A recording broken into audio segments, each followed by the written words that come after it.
Hello, welcome and festive greetings from Daily Record Hotline Live. I'm at the HQ. I'm joined today by Andy Newport.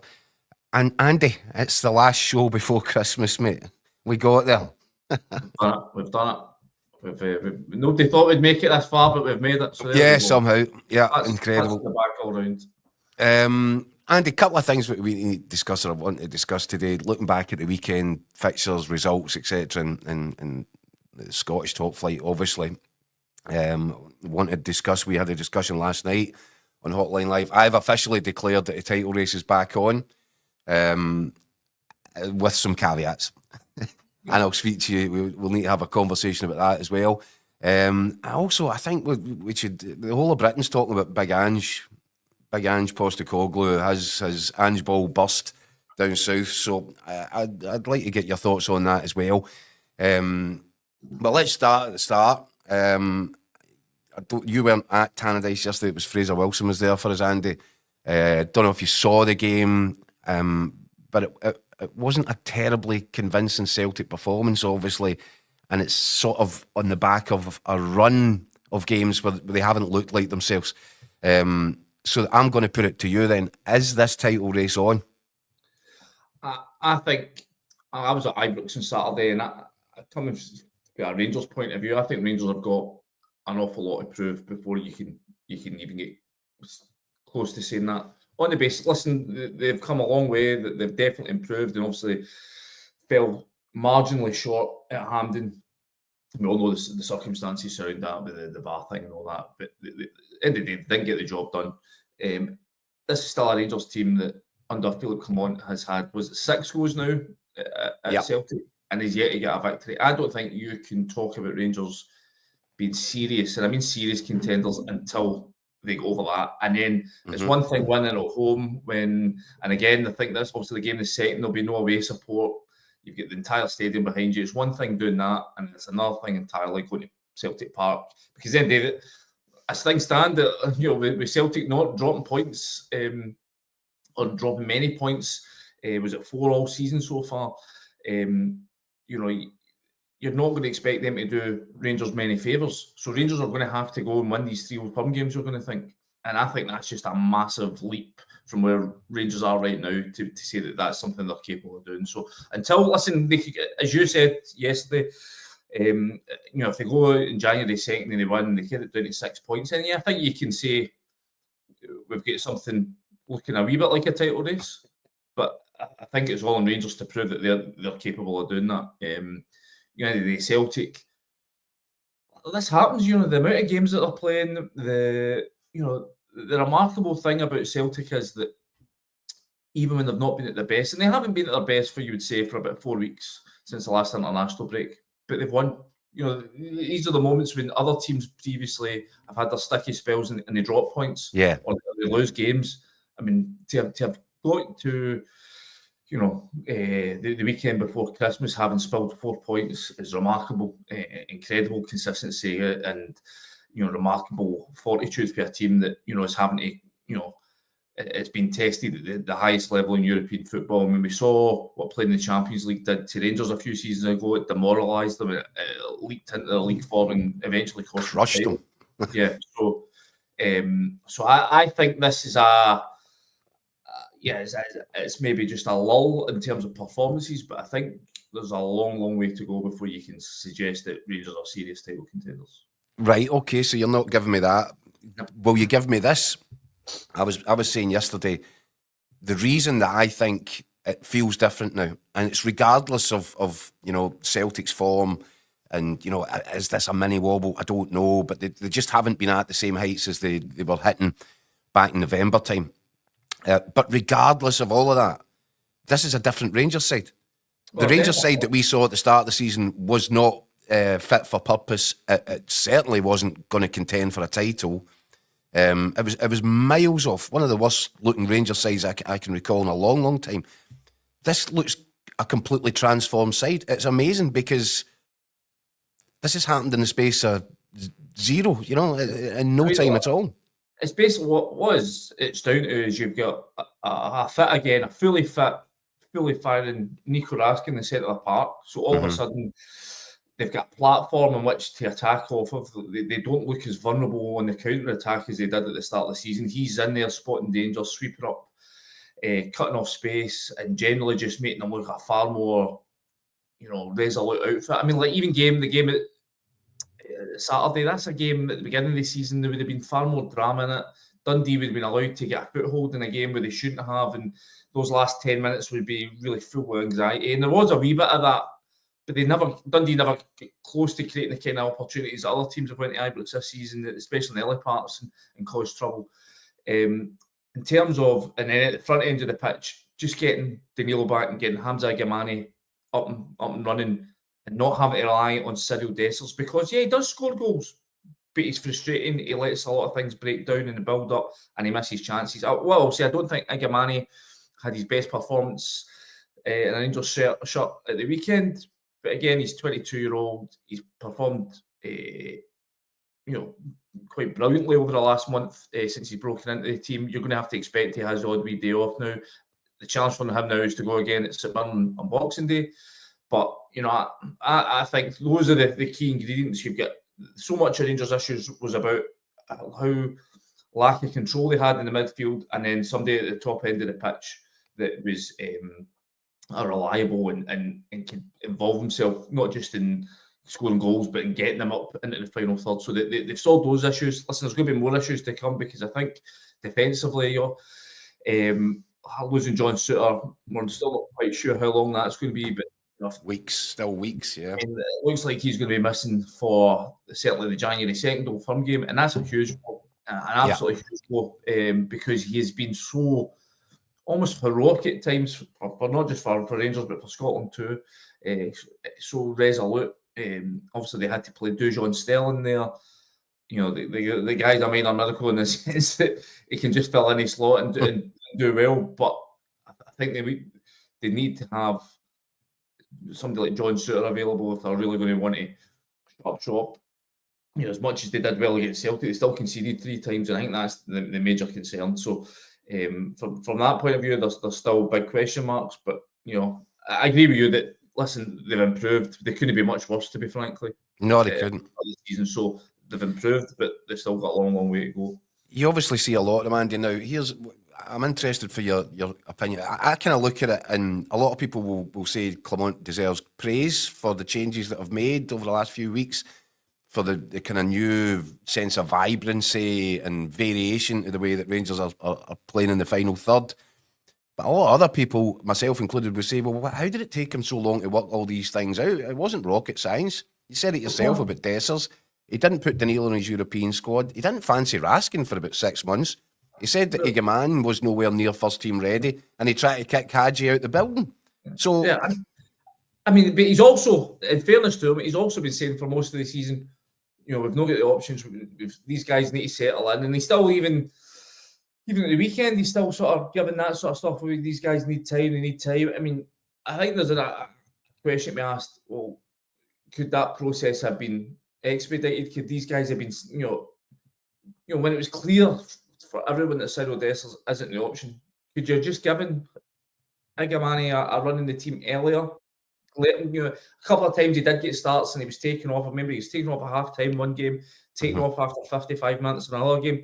Could he have just been allowed just to stay in the team and just to feel his way into the game a wee bit more? Listen, that's what man management's about, isn't it? And he's obviously felt that they weren't ready. I mean, Danilo, obviously, you're talking about leaving the European squad. Again, that's a recruitment. That's down to the recruitment issue at the club that means that they don't have enough homegrown players to fill the UEFA squad at their UEFA elements, and therefore they've had to leave guys out. It cost them a couple of players last year. It's cost them again this year again. And then in terms of Raskin, I think he's been unlucky, because I think I was over in pre-season with him and he was looking good in pre-season, and then he gets an injury, an ankle injury against Ajax, and it sets him back. It's the same ankle that I think he injured 3 games into Clement's spell last year, when again he was just in the job.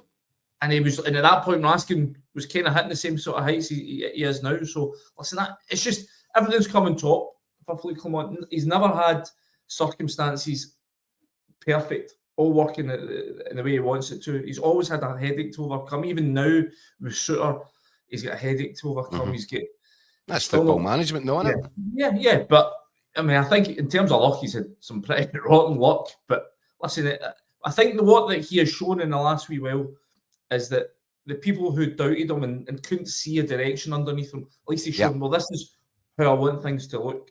But now he needs to make it stick. He needs to make it last. What injuries hurt him last year? They got them back into a title race, and then as they went down the stretch, a combination of injuries, and then probably a lack of adaptability. I think that was a criticism because he lost his wingers, but they still kept trying to play the same way, and then they blew up down the final stretch. I think that's maybe an argument. It's like you can't just have circumstances that are perfect all the time, as you say. You have to adjust and adapt, and he's maybe not shown that flexibility so far. But I think when he's got the pieces in the places he wants them to be, you can see what he's trying to achieve.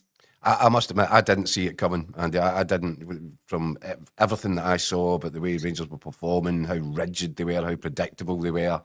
I didn't see this coming, and that's why I'm saying that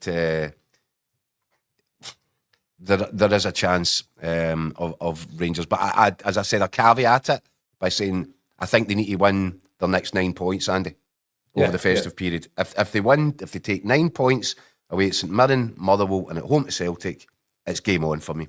Yeah, I mean, listen, the big question is, Celtic have dropped 4 points all season. Can you see them dropping 9 more than this Rangers team? Even as much improved Rangers have been, I still find that a big stretch. Okay, again, I saw bits of Celtic yesterday, and obviously they made some changes, a few injury issues of their own. But I still think Celtic have got not just the strength and depth, but the adaptability. They've got different options. You know, is it a game where they need to go a bit more direct, stick Adam Ida up front and just play it to him? And he showed he can be effective in that way. You obviously get Kyogo. Okay, 6 goals. He's not been at his utter best this season, but you know, I think the one thing you can say about Kyogo is that when it comes to the big games, Old Firm games, he is absolutely up. He's on fire in these games.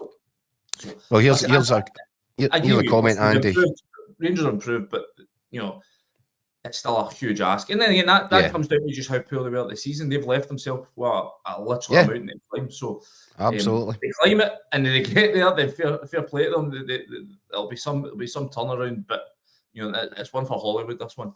Yeah, okay. D-Man67 says 32 games unbeaten domestically, current holders of all 3 cups, 9 points ahead in the league, virtually guaranteed progress in the Champions League. I could go on.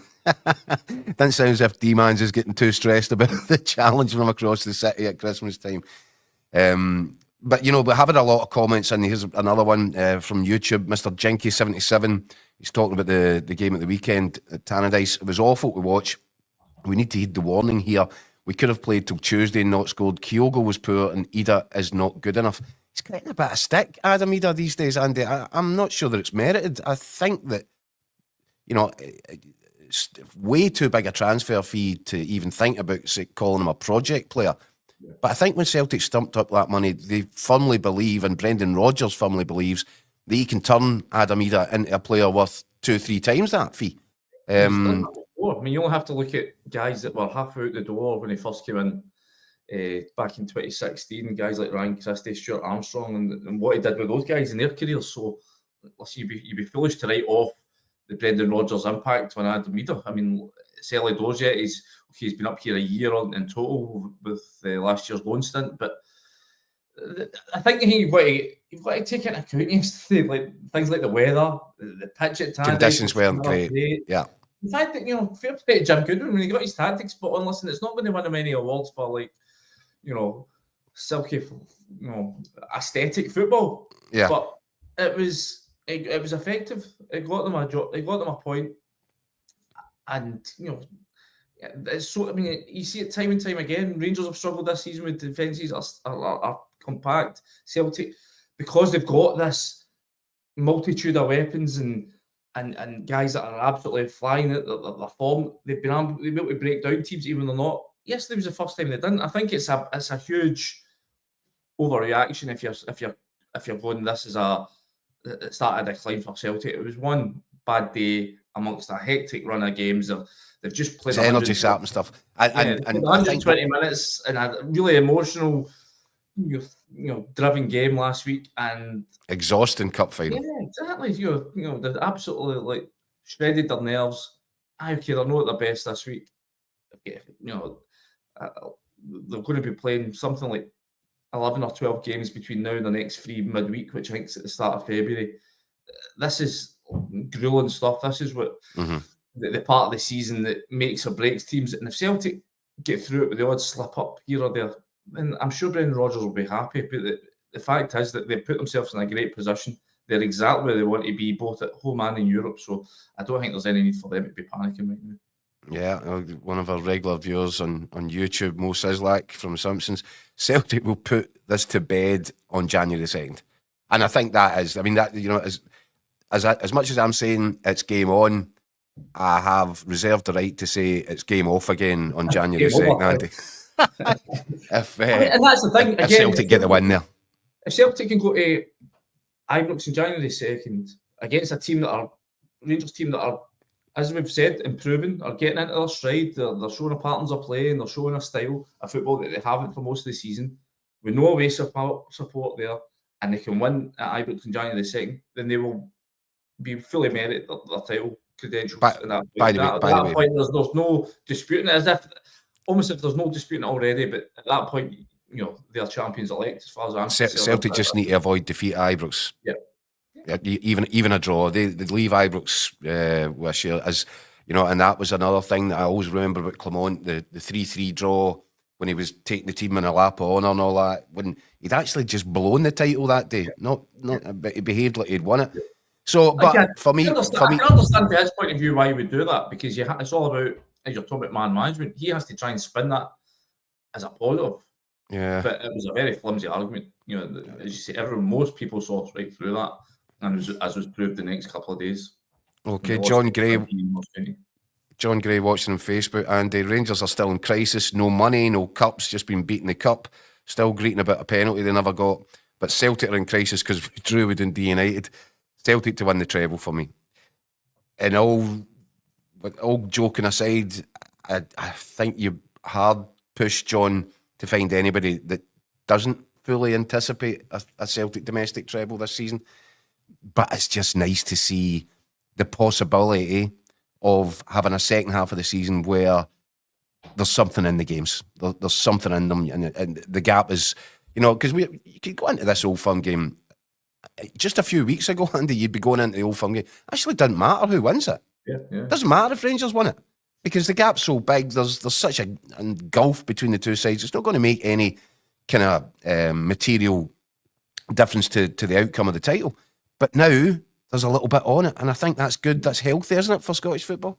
Absolutely. I mean, how many times have we been into Old Firm games before the split, not even after the split, and the title is effectively wrapped up?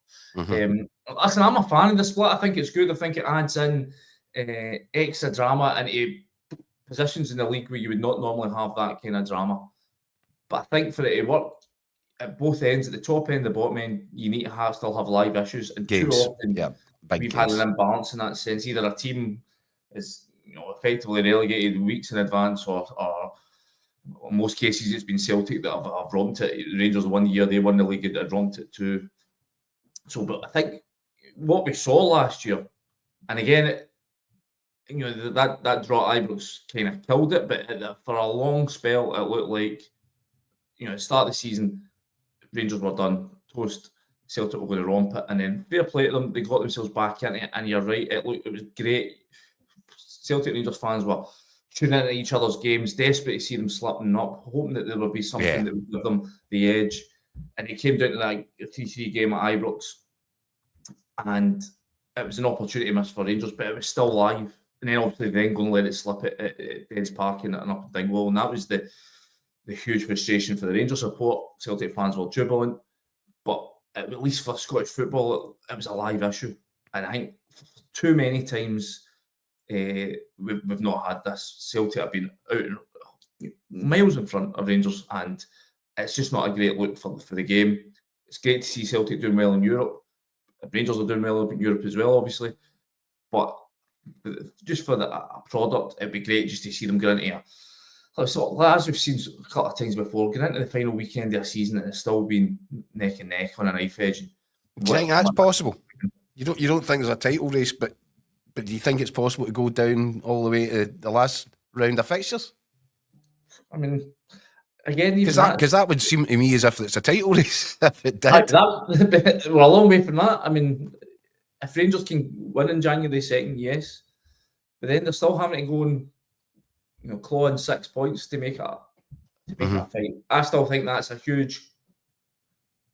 it's hugely doubtful for this Rangers team right now. Yeah, I still think they've got moments where if they get injuries, they get suspensions, then you're back to where you are at the start of the season, lacking an option, and then that's where the style of play that we've seen evaporates. If you take out Danilo and his movement, you take out Igamani and his ability to hold up play and move the team up. If you're having to go back and rely on Cyril Dessers as your front man, if you're having to pin or pair Diamandi and Connor Barnes as your centre midfield pairing, I think that's where Rangers quickly run out of vision and quickly run out of control, and then they fall short. So I think Rangers really need a change in fortunes. They've had some rotten luck in terms of injuries over the last 18 months. They need to hope that they can get that solved and they can stay clear of trouble for the next 4 or 5 months. And even that's difficult because the amount of games that they're playing, as I say, they've got 12 games before the first week in February. To go through that kind of schedule unscathed is unlikely. So yeah, again, that comes out. What can they do in January?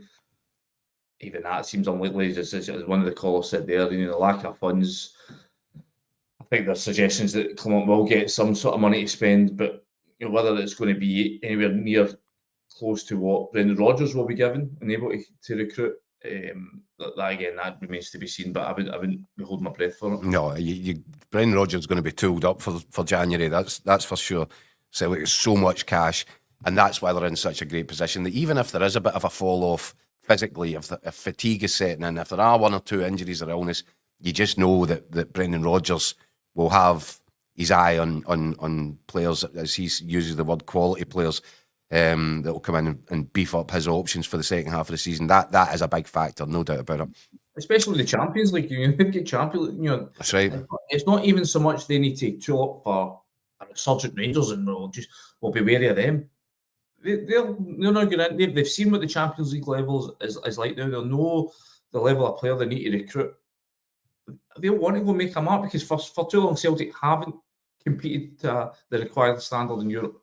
So I think if they've got any serious ambitions of making a mark in this Champions League, I'm not talking about winning it, but getting through a couple of knockout rounds, which I think they are capable if they can add in the right areas, then they've got to go out and do it this month because they've got the opportunity there.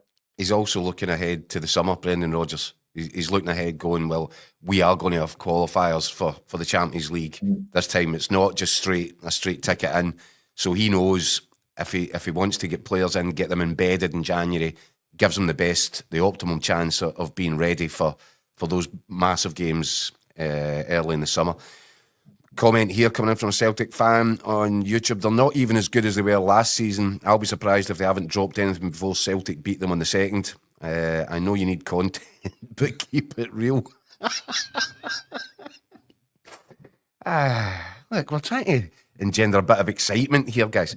Drew Ferguson, now that we have the creative players, there you go, now that we have the creative players back and the young signings starting to produce, we may still have a chance in the league if we win in January. It's all coming down to that. All roads point to that match, Andy. That's fair comment. Yeah, absolutely. In terms of the other stuff at the weekend, I've got a comment here from a Hibs fan, Neil Renton. I have no idea what happened to Aberdeen side who won the league title back in September. Here's a message for the Dons. The Highbees are coming for 3rd place. See, there's a lot of it flying about, This a lot of people have been on the Christmas share early. I was going to say glass half empty. That's probably why. Well, listen, fair play to Hibs because they have been dreadful for most of the season, but they're starting to pick up points. And I think we've said a couple of times on here, it's all about maintaining that. They've had a couple of times where they've they've got a result and it looks all right. They turned the corner and then the next week they go and get scudded somewhere else. But I think this is now, was it 4 in the last 5 wins? I think they've only lost to Celtic in that time. So well, the 2 games against Aberdeen, haven't they? A bit like Clement, he looked like his number was up, but he's got things motoring. I think they're up to 7th, 8th, I think it is. Obviously off the bottom. Still a wee gap to go in terms of the top 6. I think St Mirren they're in 8th. 5 points above Dundee in 7th. So there's still a wee gap going there, but keep this going. Obviously, I think there's an Edinburgh derby coming up shortly as well. So they can, if they keep this going, then who knows where that could take them. But what they can't do is resort to the bad old habits that had them propping up the table, because they were fairly hopeless, especially defensively. I think they definitely need some reinforcements in January, certainly in the middle of the pitch. But just having that goal threat, Martin Boyle back at the weekend, and obviously look more like his old self at the weekend, I think it's a big help. I think Nicky Cadden's been a good signing. He's been one of the few guys. An excellent signing. I've impressed in that team. So along with his brother, obviously, on the other side. So I think if they can make the right additions in January, then maybe they can get back to where they should be. Because let's be honest, having Hibs and Hearts down the bottom end of the table is ridiculous. No use for us. I mean, I'm asking the question: is there a possible title race in the second half of the season? Neil Renton is suggesting that Hibs are going to make up a 16-point gap in Aberdeen to take 3rd place. In terms of Aberdeen, Andy, they've had a sticky patch. I mean, it's the wheels are coming off here. They were always likely to be road or bumps in the road for this Aberdeen progression under Jimmy Taylor. We all knew it. We all expected it. The argument was, the excitement factor was, can they hold on to second? Can they stay above Rangers? I think that's gone now. That ship sailed. But they're going to finish 3rd, aren't they? And that's probably what you're talking about. We've got a post-split situation here where are all the issues just about resolved already? We're not even into January yet. Well, I think the big issue for them was that that first part of the season, when they were on that incredible run, they were, they had the time to recuperate between games. They weren't playing in Europe. Rangers and Celtic had that dual schedule, having to play Europa League, Champions League, and then come back and play in the league, where they were having they were able to put their feet up, rest up, and get ready for the weekend game. But as soon as you come into this December period where you're playing back to back, that becomes difficult to rest and recover, especially if you're not used to it and you're a new team still trying to sort of bed in under a new manager. And I think that's what has basically been the turning point. As soon as they get into this winter period where the games come thick and fast, they found that schedule just a wee bit hard to deal with. Heavy going. Yeah. So listen, the games should thin out for them. They've not got Europe in January, obviously, where the top two do. So they should be able to get back to just be able to recharge a wee bit. But they need to, again, it's one of these things, a bit like Hearts have found, is that one bad result can spiral into another. And it affects confidence. At the start of the season, there was times where I think it's fair to say Aberdeen were overachieving. They were winning games and grinding games where it was far tighter than it wasn't much in it. And they were the ones getting the lucky breaks. Now those breaks are going against them a wee bit, and it's costing them. And then what does that do to your confidence? We're talking about the Champions League earlier on and what that did to Rangers a few years back. It bled into their league form that crushed them. Their confidence just couldn't recover. Celtic obviously gave them a right sore one at Hampden in the League Cup semi-final. I know they came back and won after that, but it's pretty much been since that result. It sort of took away the magic feeling. They felt invincible going into that game. Now that's gone, and now you're seeing the frailties in the squad, especially with the grueling schedule. It's affected them. And so, listen, I think Jim Tilly will just be hoping to get through this next couple of weeks where the games are Saturday, Wednesday, and get to a point where he can get his guys sort of freshened up and make some changes again. I think they'll go strong in January. I think they've been told. I think they know that with Tilleen, they've got a guy that's a proper operator, but they just need to give him the tools that can get him through it. So I expect him to make some decent moves in January, but it'll be interesting. It will. Yeah, and just to wrap up on the SPFL, wrap up Christmas. Chris Lowe It says Brendan Rodgers must be home. Alan Muir, Frank Connor, Kevin Clancy, and Don Robertson are back soon to ensure no more pups. Well, whatever happened to peace and goodwill to all men, etc., etc. And that's part of the world. Right, listen, before we sign off for Christmas, and I hope all you guys that have got in touch with the show throughout the last 6 months, thank you so much for sticking with us. Thanks for the comments. They're greatly appreciated. There's no show, no Hotline Live without you guys. So thanks very much for all that. But before we go for Christmas, Andy, can we talk about Big Ange? Because it's creating some stushy. I mean, I'm loving it. I think that we're lucky in a way that we got to know him and what he's like and what he likes and what he doesn't like. And you're kind of looking at it through a lens of, with our previous experience, listen, guys, he's never going to change. He's just not going to change. And the more you ask him that question, the more stubborn he's going to get. But I don't know. Did you see Spurs 3, Liverpool 6? Yeah, I watched it last night. I just find it remarkable. Like, I was obviously at Ibrox for the game against Rangers, and there's no way Rangers should be competing with a team like Tottenham Hotspur with the money, the investment they've got, the riches that they've got, the on-field talent they should have at their disposal. But the game was wide open, and I think that was just because Postecoglou is this obviously philosophy, just go, go, go. And there's not enough focus on let's control. Because if Spurs had just had a level of control, composure in the centre midfield, and focused on not allowing Rangers to breathe on the ball and pinning Rangers back, they'd have wiped the floor with Rangers. Yeah.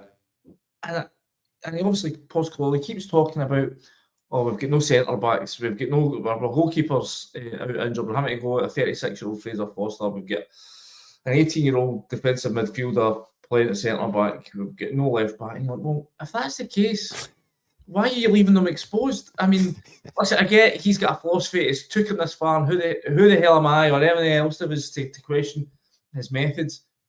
But right now, he looks like it's going to get you the sack, mate. And that's, he's obviously we've just had an email in from one of the bookmakers. I think he's 3-1 to get his jotters, and that's fine. Listen, if he's going to go down, he's going to do it his way. That's fine, but it doesn't have to be this way. You can just tweak things. Doesn't mean you have to rip up your entire philosophy of football. Doesn't mean you have to go full Walter catch. What an actual 15 men at the back, 17 centre backs in your team. But you can just tweak. You can just be a wee bit more cautious. You can just make sure you're covering spaces. You're dropping guys in. You're not throwing both full backs, all 4 midfielders and 18 strikers at opposition. It's mental, isn't it? It's mental. Yeah, I mean, and he's so stubborn. He's so stubborn. But do you know something, Andy? I admire him for it. And I think a great watch. I mean, but here's the thing, right? See, with Spurs, you're looking at it, is he going to get sacked, right? And you were looking at him. I think he came out for the second half yesterday, and he's shaking his head. He looks miserable, entirely miserable about the whole thing. But what I noticed was, and what I found really interesting was that against that backdrop, the Spurs fans were singing the Ange Postecoglou song on more than one occasion, even when it was a heavy, heavy doing. Does that not tell you something? I think the fans are ready to stick with Ange Postecoglou. I don't think there's going to be pressure on the Spurs board to make that change, not from the supporters. I mean, they might take it upon themselves, but I don't think the fans are pushing for that. The fans are pushing for change at boardroom level. Yeah. But I think they're prepared to go with Big Ange and see if he was given, and I think this will be their argument, give this guy the cash that he needs in the transfer market. Give him the ability to replace some of the players that they've got with a better individual quality, and then play that style of football up against the best. Mm-hmm. And what a team you're going to end up with. Yeah, I think that's the exciting thing about it. Yeah, because I think they saw in glimpses last year, especially early on, what it looks like. This is a style of football that is, makes you want to pay whatever it is, 80 quid a ticket down there to go and watch your team. I mean, it is it's better than watching a Jose Mourinho team or an Antonio Conte team where it's just pragmatism all the way. Mm-hmm. There's at least they're going to try and entertain you and get you up off your seats. But there has to be an element as well that it's about winning. football's not here for to make pretty patterns. It's about winning at the end of the day. Okay, I think that's an issue with Spurs. They're, as a club, they don't have that same expectation. They don't have that same history, and I think that bleeds into certain decision making at the time. I think. And I think it bleeds into the way the fans react sometimes because they don't have that knee-jerk fury that happens when they slip up. But there's something to be said for being a bit more ruthless about that. I mean, end of the day, what would you rather? Would you rather go and watch a team that loses 5-4 every week, but at least play well? I'm all over. I am all over watching this Spurs side. It's just brilliant. So they are, but I'm not a Spurs fan. It's great for the neutral to sit there and watch it, but I think at the end of the day, sooner or later, the punters get fed up about this. I mean, they've been waiting, how many years is it? Was it sometime in the 50s or early 60s that they won their last league title? They've not won a League Cup since, I think Alan Hutton was playing for them at that point. They've not won an FA Cup since Gary Lineker was playing for them. So, listen, it's all well and good saying, the most entertaining team in England, but it doesn't win your trophy. So I think sooner or later that's the bottom line that bites. And if he doesn't, it's obviously he's got them through to a League Cup semi-final down there. Past Man United, very nearly chucked that one away. But and now he's got 2 more games against Liverpool. Yeah, so good luck with that one, Ange. But listen, if you can get through that, listen, even a League Cup down there would be huge for Spurs because they've been so bereft of silverware. So if he can do that, and obviously he's made a big play of this, I always win in my second season. Well, now the pressure's on. So I just had an interview with him earlier on today where he was talking about they're hoping to get some of these guys back in January, the defenders back, Romero and the likes. If they can do that, then okay. Even that might put a pressure on because these guys come back and results don't change. Then the only thing left to happen then is he goes. So, but listen. Well, look, I think we'll keep watching. It's I'm entertained. He said, "Are you not entertained?" I'm entertained, but I'm not sure the Spurs fans will do that for too long. Well, listen, as someone who has Liverpool's best interests very close to heart, I thoroughly enjoyed it, and you just keep going with that. And we'll see you in the semi-final. Guys, thank you for joining us. Again, thank you for all the comments. Thank you for sticking with us throughout the first 6 months of Hotline Live. And a very special Merry Christmas to all you guys back home. Have a great time. Andy, you too, mate. Have a good one. And I think we will be back on Friday morning. I think we're having a special sort of show to review the action on Boxing Day. Guys, have a good one. Cheers, Keith.